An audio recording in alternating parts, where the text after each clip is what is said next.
significativa por Europa y el mundo. Es caracterizada por el Renacimiento, la Reforma, el auge de las monarquías absolutas, la expansión marítima, la revolución científica y la ilustración sentó base a la modernidad. También trata de alejar a Dios y a la religión para centrarse en lo científico. Como ya explicó mi compañera, durante esta edad se intentaba hacer un cambio del teocentrismo al antropocentrismo, donde el teocentrismo está enfocado en Dios, en que Dios era todo, y en el antropocentrismo, que era lo que ya iba dirigido en la edad moderna, era de que el hombre era todo en el universo, ya todo iba enfocado en el hombre. En esta edad, su estructura social estaba por la clase alta, la clase privilegiada y la clase media y clase baja, donde en la clase privilegiada estaba la nobleza, el clero y la monarquía. En la clase baja y clase media estaba la población urbana y el campo de la península. ¿Me pueden ayudar a leer el primer punto? El pensamiento pedagógico moderno se caracteriza por el realismo. ¿Alguien de aquí se acuerda qué es el realismo?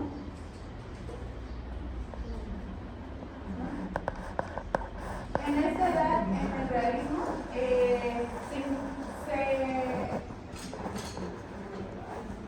durante el realismo era mostrar la realidad tal y como eran, o sea, sin idealizarla ni embellecerla, simplemente mostrar las cosas como son.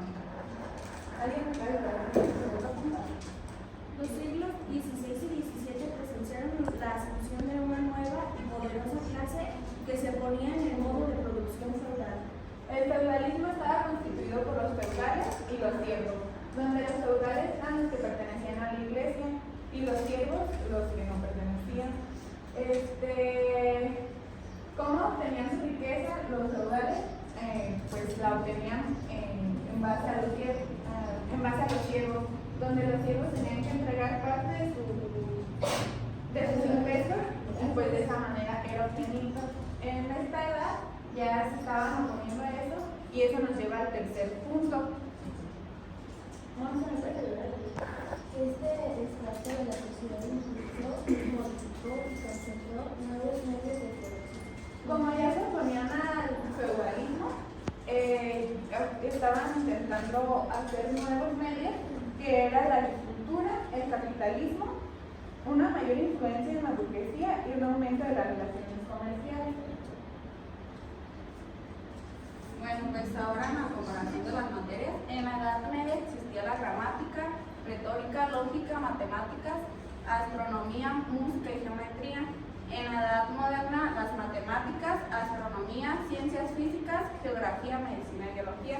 Sabemos que hoy en día aún siguen existiendo las matemáticas, las ciencias, la música y la biología.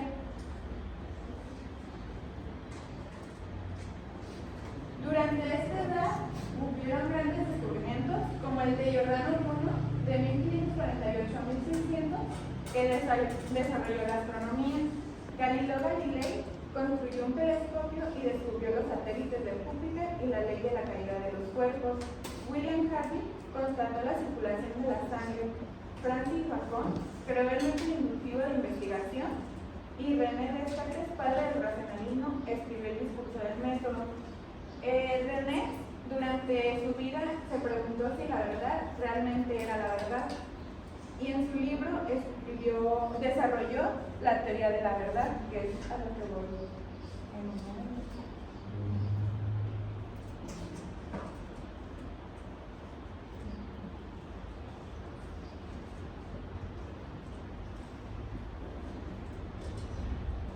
En el discurso del método, como ya les mencionaba, desarrolló la teoría, que eran 4 reglas. La primera regla era la regla de la evidencia, que era dudar de todo y no tomar nada como verdadero si no presentaba una evidencia como tal.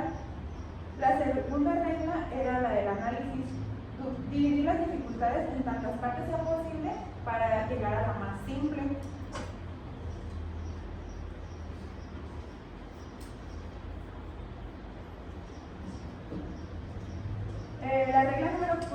La regla número 4 era la regla de ordenar nuestros pensamientos de los más simples a los más complejos.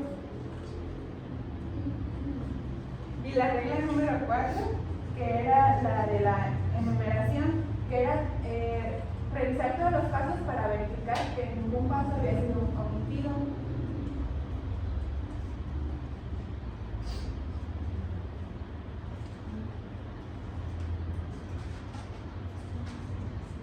En el siglo XVI se presenció una gran revolución lingüística en donde ya se les exigía a los educadores el bilingüismo.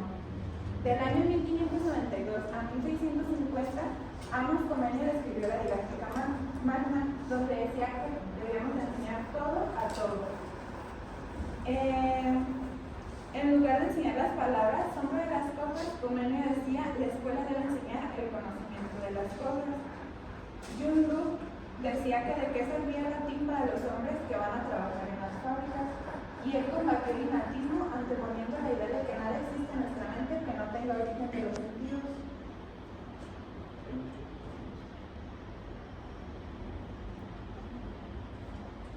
Amos Comenius fue educador, nació en Moravia, fue creador de un sistema educacional que hasta hoy en día no ha sido superado. Estudió teología y ocupó la rectoría de un colegio antes de ordenarse como sacerdote. También fue pionero del ecumenismo.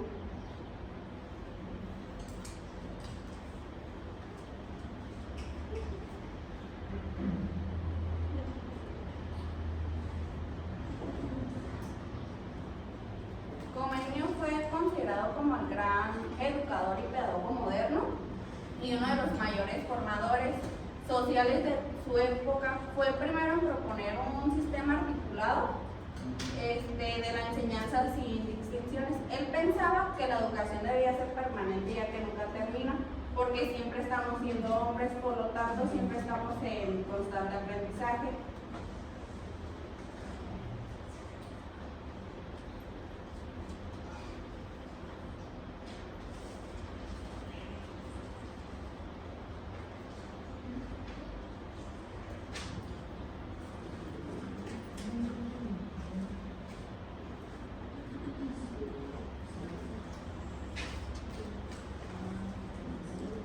El sistema educacional según Comenius en la escuela materna que abarca de los 0 a los 6 años es la guardería y el kinder.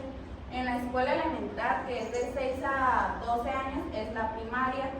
En la escuela latina gimnasia, que abarca de los 12 a los 18 años, es la secundaria y la prepa.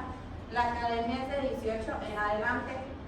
Según Comenius, la escuela materna era para que el niño cultivara sus sentidos y su enseñanza de hablar. En la elemental se desarrollaría su lectura, su escritura, la imaginación y la memoria. En la latina se destinaría sobre el estudio de la ciencia, y para la universidad proponía trabajos prácticos y viajes.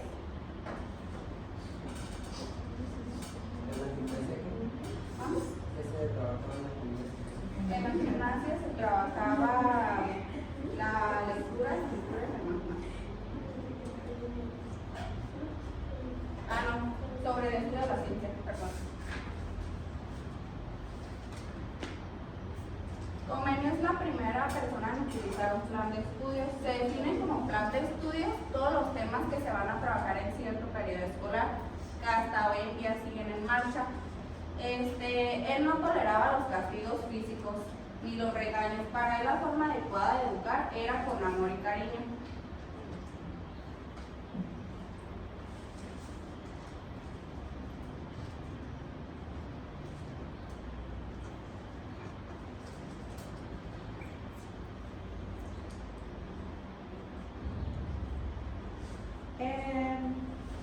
Comenius escribió los 9 principios para una educación realista. ¿Alguien me puede ayudar a leer el primer principio? La naturaleza observa un ritmo adecuado. En este punto se refiere a que no se puede saltar etapas y lo que vas a aprender debe ser organizado.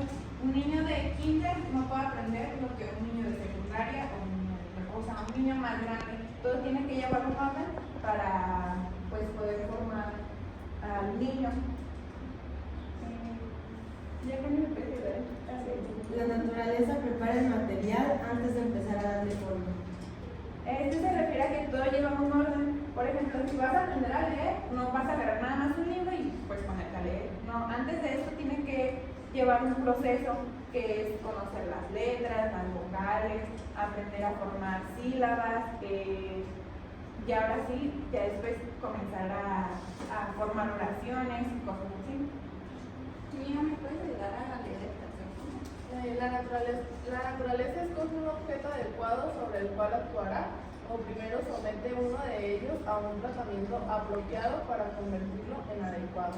Yo les voy a poner el ejemplo de un pájaro.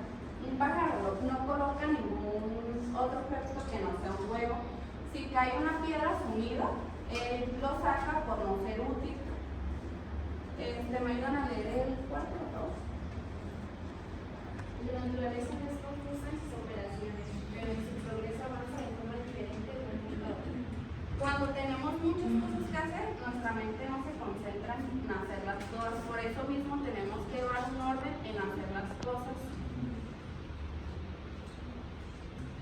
Nani, ¿me puedes ayudar a leer el Cáliz. 5? En todas las operaciones de la naturaleza, el desarrollo se hace de dentro hacia afuera. Primero se necesita comprender las cosas y luego ponerlas en práctica. Yo ¿me ayudas a leer el punto 5? ¿Es en serio? Sí. La naturaleza en su proceso formativo empieza por la universalidad. La naturaleza en su proceso formativo empieza por lo universal y termina con lo particular. Voy a seguir con el ejemplo del pájaro. Un pájaro se produce de un huevo, pero no primero se forma ni la cabeza, ni las alas, sino primero se tiene que dar un procedimiento de poner en fuego, calentarlo, generar movimiento hasta que se produzca la forma del pájaro. María, ¿me ayudas con el 7, por favor? Sí. La naturaleza no da saltos, prosigue paso a paso. Este se refiere a que lo que te enseñan primero te va a servir para lo que vas a aprender a futuro. Por ejemplo, si en la primaria te enseñan lo básico, que es sumar, dividir, multiplicar, restar. Esto te va a servir para en la secundaria, donde ya te empiezan a poner operaciones más complejas.